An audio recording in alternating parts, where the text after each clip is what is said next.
corny man from San Angelo, Texas. Y'all give it up for Chris Crawford.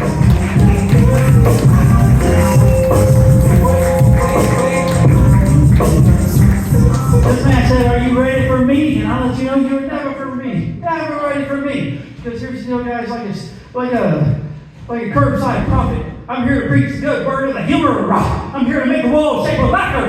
Can I get a ha? Can I get a ha? All right, my job's done.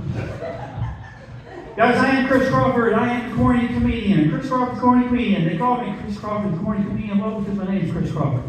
And I tell corny jokes. But in my defense, most of my humor comes from things I find in the real world. For instance, a while back, I learned that Mexico has a real issue with GMO American corn. You might say they have a real corn beef with us. I've been thinking about this a lot, really, corn milling it over. I think the price is going to go up. You're going to need more cornbread. You can take stock in that. Now, I know that these jokes are corny, but if you like them, you might just be the cream of the crop. I'm not sure what the real issue is. I think our corn is amazing. I'd even say it's outstanding in its field. Guys, when it comes to telling corny jokes, I'm pretty high ranked in that department. My friends call me Colonel. If you're still listening, you might be all ears. That, or you're just buttering me up. Either way, I'm pumped. No, I'm not. I'm a regular corny cookie, a corny joke. And this might be a nightmare for you, but for me, it's a field of dreams. You see, you have to understand, I'm one of the original Children of the Corn. What do you think my favorite band name is? Go ahead. No, it's Nickelback, but I love where your mind's at. Your smiles and your smirks, they have me living kind of high on the cob. They make me want to say, oh, shucks. Oh, man. Yeah, clean comedy now. We're going to have a good time. I'm telling you, I've been recently thinking about nursery rhymes. Things like Humpty Dumpty sat on a wall. Humpty Dumpty had a great fall. Now all the king's horses and all the king's men couldn't put poor Humpty back together again. I used to think that was a tragic story, but it turns out, guys, if I was Humpty, I'd want a proper first responder. So to the king's men, I say okay, but to those horses, I say nay. Oh man, thank you. These guys right here are dope. Just for you, we'll stick with that line. We're going to go, itsy bitsy spider crawled up the water spout. Down came the rain and washed the spider out. Now I knew that was a tragic story, or I thought I did. But it turns out spiders like water. In fact, they love to surf, mainly on the web. Oh, even my fans turned on me. Oh, why would I do that? Why would I come out here and tell crusty dad jokes?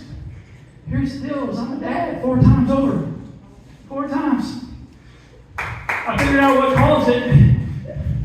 But I'm going to ask you guys, what we're going to do is I'm going to say, by show of applause, who here has kids? All right, that's easy. Now let's see same games. By a show of applause, who likes to embarrass those kids? Me too! And I have my favorite way. It's you slang.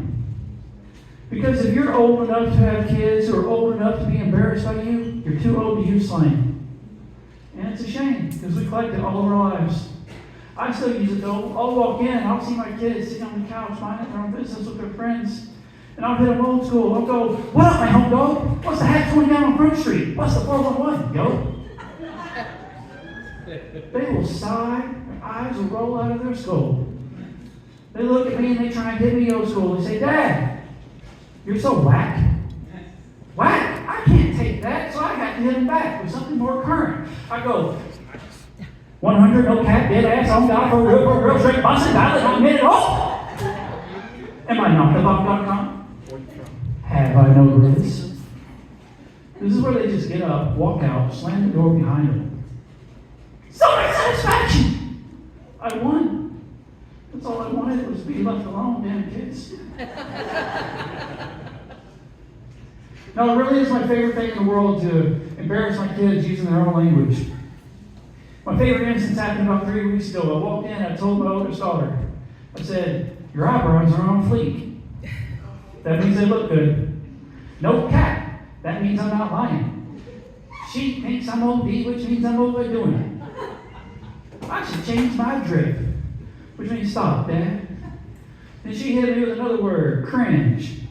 And that's what I am. And I get it. But I don't care how she feels because I think that she is lit.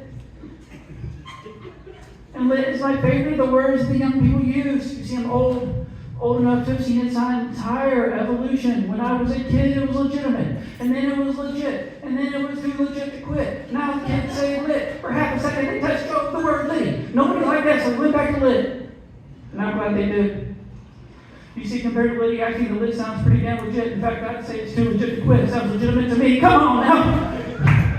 Oh, man. Oh, man. You guys look at me so blankly. You know what? I did it in reverse. But I'm going to be nosy now. You have kids. Let's find out if there's any scandal in the room. Who here is married? 2 people. 25 of you have kids. There's 2 of you that are married. That's wild. San Antonio's different. No, I am married. I am married, going on 21 years, happily so. But you know, in that time frame, I learned a thing or two. For instance, did you know that married people have different nicknames than single people? For instance, I'm not sweetie, I'm not honey, I'm not baby, I'm not babe. Now, my wife, she calls me somebody. It's nice. Of course, she never says it directly to me. She'll walk into her room and declare, somebody mow the lawn. Or somebody should do the dishes. Or maybe somebody should change a big diaper. And I do it all. I'd like to say it's out of love, but it might be more true to say it's out of fear. She loves me though, and I love her back, at least more times than not. There are those times when she's driving, that's a hard knot. See, anytime she's behind the wheel, it's like she's angry. It's like she has constant road rage. You guys get road rage? Of course you do, we all do.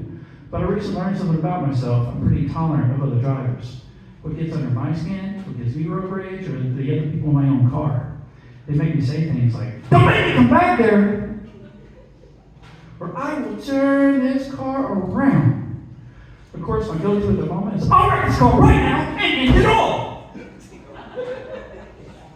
They don't let me drive the church van anymore. Guys, I'm Chris Crawford. You guys are a blast. Let's get the head back up there. Let's about here. All right, keep going for Chris Crawford.